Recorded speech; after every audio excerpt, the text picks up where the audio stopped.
years ahead of schedule.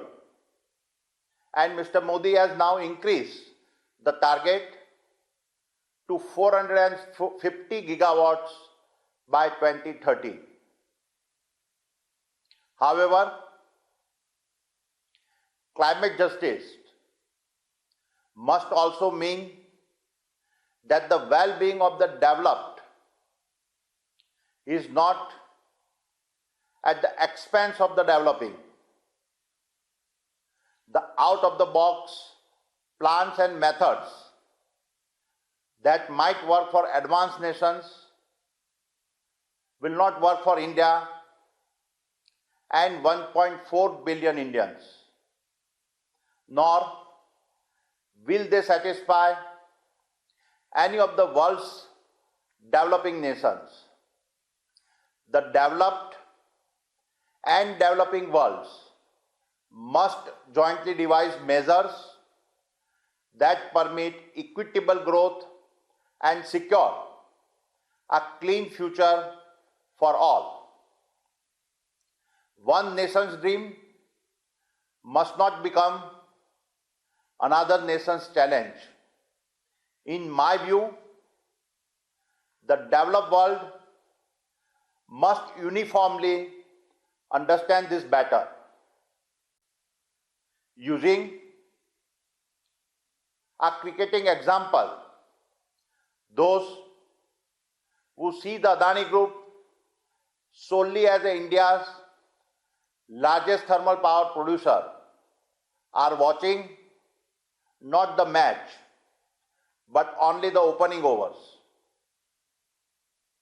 While we realize that we must transition away from carbon dependencies and towards environment-friendly sources of energy, we also must ensure that India does not transition away from fossil fuel at a rate that makes power unaffordable for our millions of citizens. We must be careful that our voice for the environment does not crush the aspiration of thousands of that lack electricity. The fact is that while we are India's largest integrated energy utility platform, our newer infrastructures builds are focused on renewable energy.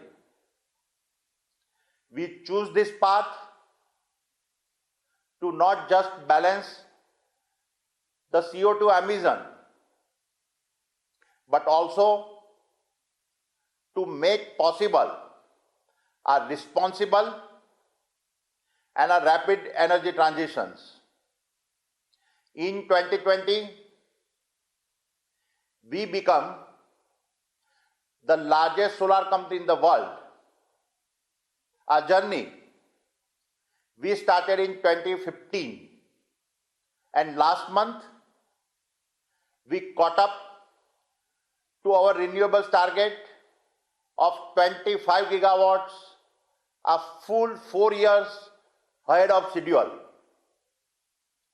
Our green energy arm is on track to be the world's largest renewable energy company by 2030. I know of no other organization in the world that has accelerated its renewable footprints as rapidly as the Adani Group. In addition, a key element in our Energy Balancing Act as a gas, both LNG and LPG, which is enabling India to prepare an energy mix that is a multidimensional and cleaner. Not only is the gas-based economy beneficial on the sustainability front, but it also helps India save a valuable foreign exchange and amplifies several nationwide benefits that include reduced health risk, broader and cleaner range of applications, energy efficiencies and transportability.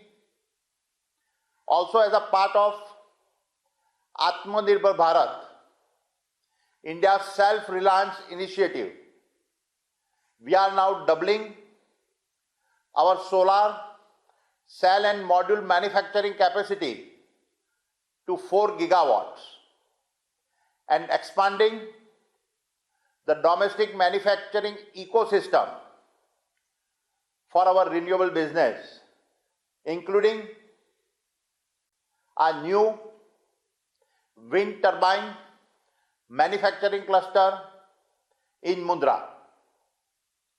Our commitment to a sustainable future is validated by the fact that no other Indian business house has invested in clean energy and clean technologies as massively, as proactively, and as regularly as we have. This sustainable investment route has certainly paid off for our stakeholders. Since January 2020, the value of our renewable business has increased over 600 times, thereby yielding one of the best returns across all stock markets. I've always stated that the Adani Group's different businesses are aligned and not just with India's climate change goals, but also with the global drive towards net zero emissions. For example, our ports actively support the United Nations and India's sustainability initiatives in science, climate-related financial disclosure, water conservation and biodiversity. Our ports are committed to becoming carbon neutral, committed to achieving zero waste to landfill, committed to replacing single-use plastic, and committed to afforestation exceeding 5,000 hectares by 2025. We believe no other large multi-ports business anywhere in the world has outlined such specific action to sustainability. This alignment with the global sustainability is even more pronounced in our new ventures. Every new business that we incubate is driven by sustainability goals, be it a network of data centers powered by renewable energy, be it a green hydrogen explorations with partners like SNAM and Technimont, or be it the green hydrogen projects with the leading global partners. In closing, let me emphasize that the Adani Group intends to continue investing in such technologies and take the steps to fulfill our ESG goals.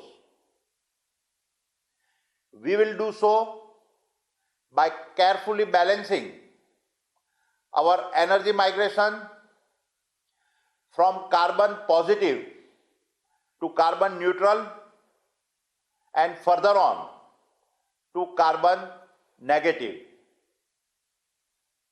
The pipeline of renewable projects that we are building and those that we have already acquired give us a total confidence. Such transitions will have to be shaped by domestic needs and will ensure that not only will tomorrow's sunrise be clearer, but the pace we set for today's sunset will not be compromised either. Thank you.